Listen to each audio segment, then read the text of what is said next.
Tungsten சுரங்க விவகாரத்தில் திமுக அரசு நாடகமாடுவதாக நாம் தமிழர் கட்சியின் தலைமை ஒருங்கிணைப்பாளர் சீமான் விமர்சனம் செய்துள்ளார். கோவையில் செய்தியாளர்களிடம் அவர் பேசியதை சூப்பர்வைட்ஸ் பகுதியில் தற்போது பார்க்கலாம். இந்திய அரசியல் அமைப்பு அதன்படி நாங்கள் பதிவு செஞ்சு தேர்தல் ஆணையத்தில் 13 ஆண்டுகளாக இந்த அரசியல் இயக்கத்தை நடத்துகிறோம். ஒரு மக்கள் இயக்கம், மக்களோடு சந்தித்து தேர்தலில் நின்று அவங்களே சின்னம் கொடுத்துருக்காங்க, நின்றுருக்கோம். 36 லட்சம் வாக்கை வாங்கி 3வது பெரிய கட்சியாக வந்து தனிச்சு நின்னே அங்கீகாரத்தை பெற்று ஒரு கட்சியாக இருக்கும்போது நீங்கள் திடீர்னு இதை பிரிவினைவாத இயக்கம் அதை வந்து நீங்கள் கண்காணிக்கணும் அப்படின்னா இவர் தான் நாட்டை ஆள்றாரா? ஏற்கனவே என்னை ரைடு விட்டு போனால் பார்த்தாங்கல்ல, அவங்களுக்கு தெரியாதா நாங்கள் பிரிவினைவாத இயக்கமாக இல்லையான்னு?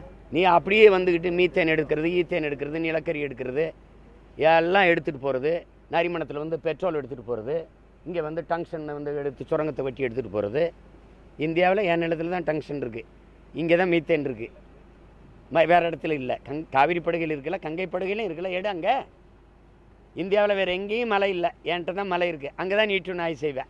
வேறு எங்கேயும் நீட்டு ஆய்வு பண்ண முடியாது.